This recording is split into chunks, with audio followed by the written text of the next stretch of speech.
안녕하세요, 김밀란입니다. 오늘의 주인공은 닭입니다. 오늘 보여드릴 요리는 아마도 여러분의 집에서 현실적으로 따라할 수 있으면서 굉장히 있어 보일 수 있는 요리일 거라 자신합니다.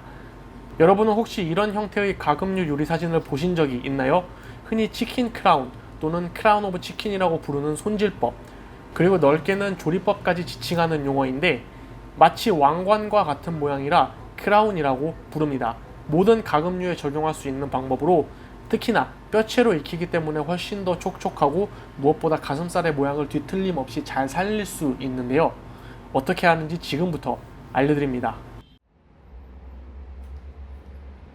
크라운 형태로 손질하는 건 매우 쉽습니다. 일단 먼저 닭다리를 떼어냅니다. 가슴 쪽 껍질을 최대한 길게 남겨주시고요. 다리를 바깥으로 꺾어 관절을 따라 떼어내줍니다. 떼어낸 다리는 바베큐 시즈닝 뿌려서 이제 곧 떼어낼 날개랑 같이 에어프라이어에 구워 드시면 됩니다.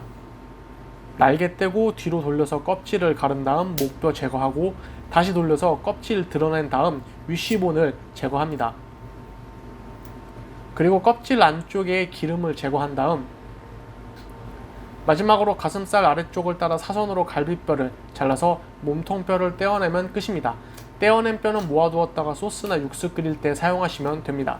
뭔가 말은 거창하고 어려워 보이지만 닭가슴살이 있는 부분만 뼈채로 아랫 몸통과 분리시켜 준비하는 작업이라고 생각하시면 쉽습니다.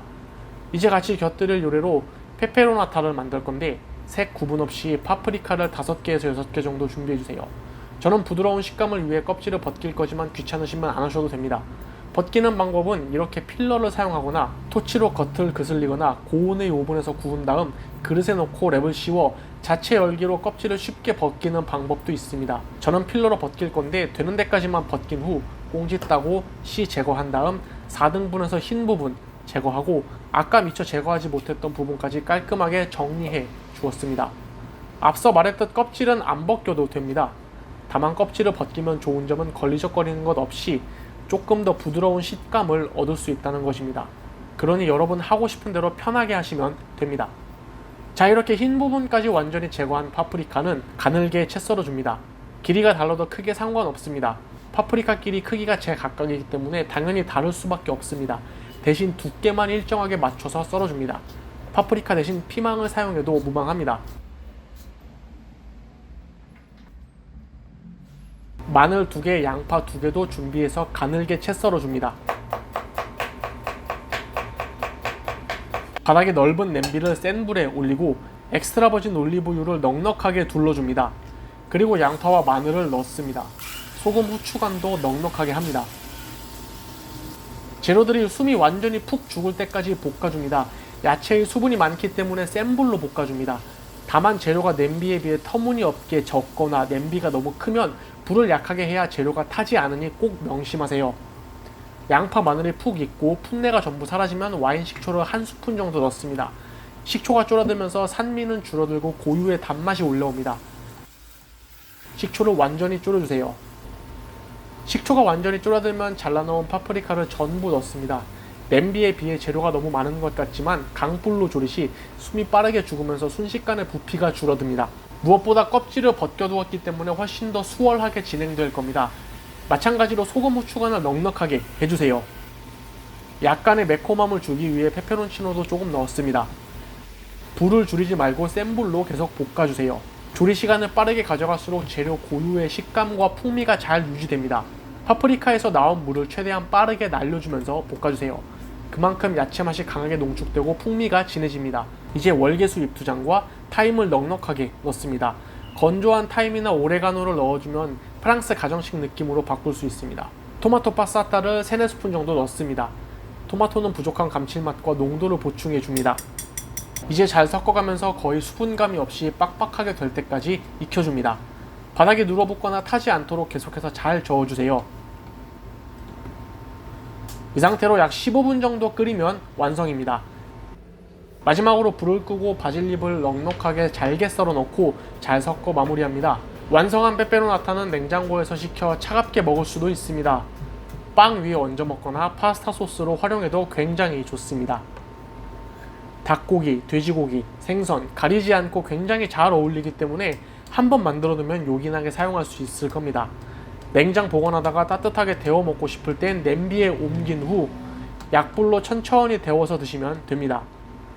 자, 이렇게 바질까지 넣고 잘 섞어주면 페페로나타가 완성됩니다. 마지막으로 간을 체크하고 부족한 소금, 후추간을 보충한 다음 한쪽으로 치워두겠습니다.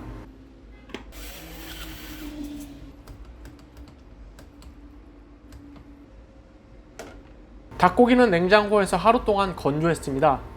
사실 손질하고 만들 시간이 없어서 본의 아니게 건조했는데 닭고기도 이렇게 하루 이틀 정도 건조해주면 육향이 더 진해집니다. 대신 냉장고에 충분한 공간이 있어 다른 물품들과 충분히 떨어뜨려 두어야 합니다.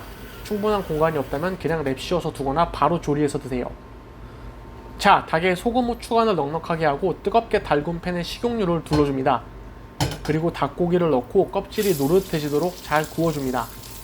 팬의 옆부분을 잘 이용하여 껍질 쪽이 골고루 색이 날 수 있도록 잘 구워주세요. 저 같은 경우는 닭이 건조되면서 껍질에 수분이 많이 빠져 색이 굉장히 금방 올라왔습니다. 이렇게 뒤집어 세워 모든 면에 골고루 색을 내줍니다. 모든 면이 노릇하게 색이 잘 났다면 이렇게 가슴살이 위를 향하도록 놓은 다음 160도로 예열한 오븐에 넣고 12분에서 15분간 익혀줍니다.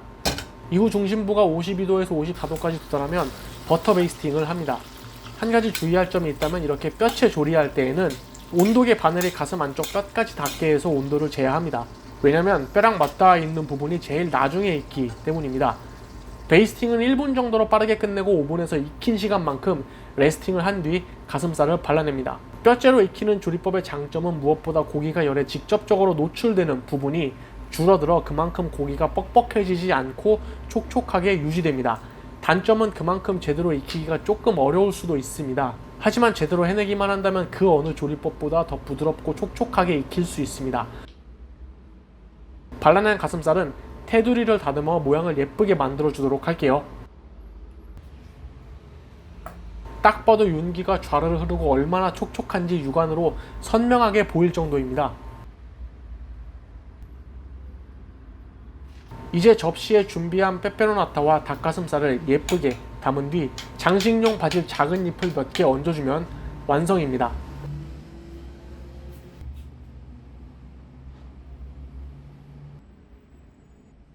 이렇게 페페로나타를 곁들인 치킨 크라운이 완성되었습니다.